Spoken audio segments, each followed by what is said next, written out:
श्री कृष्ण ने बताया मृत्यु के बाद आत्मा का क्या होता है। जय श्री कृष्ण। दोस्तों, भगवान श्री कृष्ण ने अपने भक्त और वाहन गरुड़ जी को सुनाई थी गरुड़ पुराण की यह कथा। इसी में एक प्रसंग आता है जब भगवान बताते हैं कि प्रेत कैसे होते हैं और उनका आचरण कैसा होता है। प्रेतों का भोजन क्या है।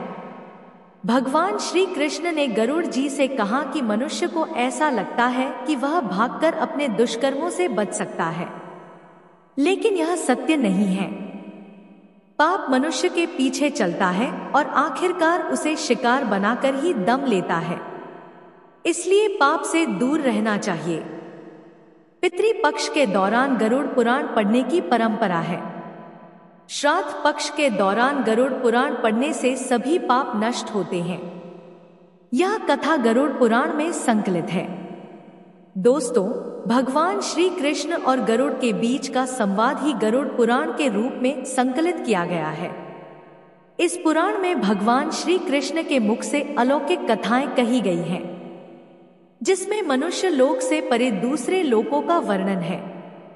एक बार भगवान श्री कृष्ण के भक्त, शिष्य और वाहन गरुड़ जी ने मृत्यु के बाद के जीवन के बारे में जिज्ञासा प्रकट की। तब भगवान श्री कृष्ण ने कहा कि हे गरुड़, तुम्हारे अनुरोध पर मैं तुम्हें एक कथा सुनाता हूं, जिसे सुनकर पता चलता है कि मनुष्य अपने दुष्कर्मों की कैसे सजा भोगता है। प्राचीन काल में संतप्तक नाम के एक विद्वान ने घोर तपस्या करके पापों से मुक्ति हासिल की। वह निर्मल ज्ञान प्राप्त करने के बाद वनवासी हो गए। उनका संपूर्ण जीवन तपस्या में बीत रहा था। एक दिन उनके मन में विचार आया कि मैंने कभी तीर्थ यात्रा नहीं की, जिसके बिना एक सनातन धर्मी का जीवन अधूरा माना जाता है।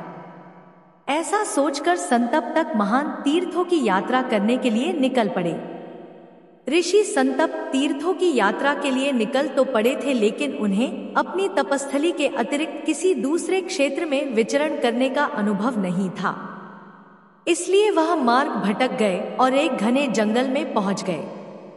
वह भूख और प्यास से पीड़ित हो रहे थे। उन्हें किसी सरोवर या तालाब की तलाश थी, लेकिन उस घने डरावने जंगल में कुछ भी दिखाई नहीं दे रहा था। चारों तरफ से सिर्फ हिंसक जानवरों की आवाज ही आ रही थी। उस जंगल में भटकते भटकते संतप्त ऋषि को एक विशाल बरगद का पेड़ दिखाई दिया, जिस पर एक शव लटक रहा था, जिसके साथ 5 प्रेत लिपटे हुए थे। वह उस शव का भक्षण कर रहे थे। इन प्रेतों का स्वरूप बेहद विभत्स था। उनका पूरा शरीर सूखा हुआ था और उनके सभी आंतरिक अंग बाहर दिखाई दे रहे थे। जैसे ही इन भयानक प्रेतों ने संतप्त ऋषि को देखा, वह सभी दौड़ते हुए आए और उन्हें घेर लिया।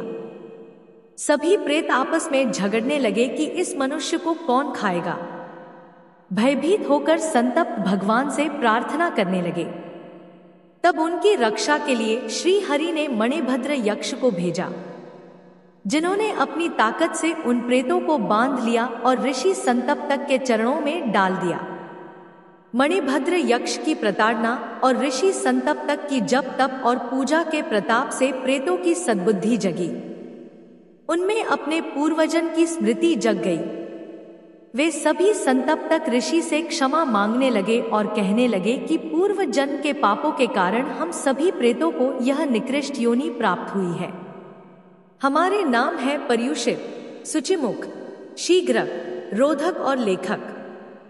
हे पापरहित ऋषिवर, आपके दर्शन करके आपके तप के प्रभाव से हमारी बुद्धि निष्पाप हो गई है। तब ऋषि संतप्तक ने उन 5 प्रेतों से उनकी इस दुर्गति का कारण पूछा। प्रेतों ने अपनी कहानी बतानी शुरू कर दी। पर्युषित की कहानी सबसे पहले पर्युषित नाम के प्रेत ने अपनी कहानी बताई। उसने कहा कि पर्युषित का अर्थ होता है झूठा और बासी।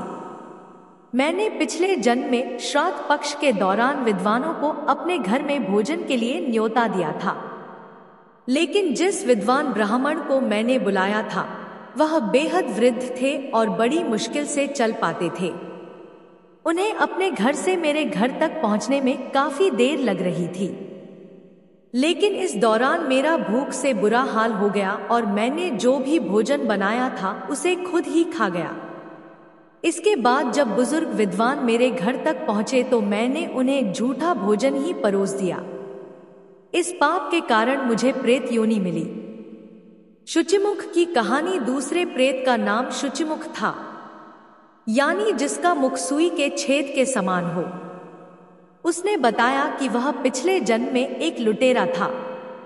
उसे जो कोई भी दिखाई देता था वह बिना कोई दया दिखाए उसे लूट लेता था। वह बड़ा बलवान था।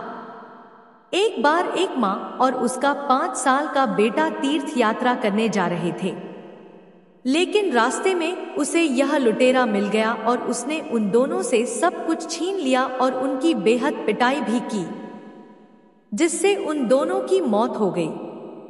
इस पाप के कारण वह लुटेरा प्रेत बना और उसका नाम हुआ शुचमुख। उसका मुंह सुई के छेद की तरह है और वह कुछ भी खा पी नहीं सकता, क्योंकि उसके सुई के छेद जैसे मुंह में कुछ जाता ही नहीं। प्रेत शीघ्र की कहानी। तीसरा प्रेत अपने पूर्वजन्म में एक व्यापारी था। वह अपने कारोबार के सिलसिले में दूर दूर की यात्रा करता था। एक बार वह अपने घनिष्ठ मित्र के साथ व्यापार करने के लिए दूर देश गया था, लेकिन इस व्यापार में उसके मित्र को बहुत लाभ हुआ, जबकि उसे बेहद घाटा हुआ। इसकी वजह से उसके मन में जलन की भावना आ गई। लौटते समय वह जलमार्ग से पानी के जहाज पर यात्रा कर रहे थे। इस दौरान उसका मित्र सो गया। तब उसने अपने नींद में डूबे मित्र को गहरे पानी में धकेल कर मार डाला और उसका पूरा धन हड़प लिया। इस पाप के कारण उसे प्रेत योनि की प्राप्ति हुई। रोधक की कहानी। चौथा प्रेत अपने पूर्वजन्म में एक जमींदार था। उसके अधिकार में 100 गांव थे, लेकिन उसकी धन संपत्ति की लालसा कम नहीं हुई। रोधक का एक छोटा भाई और बुजुर्ग माता पिता थे, लेकिन धन के लालच में उसने उन सभी को अपने घर से निकाल दिया, जिसके कारण वह सभी भूख प्यास से पीड़ित होकर बेहद कष्ट भोगते हुए मृत्यु को प्राप्त हुए। इस पाप के कारण वह प्रेत योनि में भटकने लगा। प्रेत लेखक की कहानी। पांचवा प्रेत एक मंदिर का पुजारी था।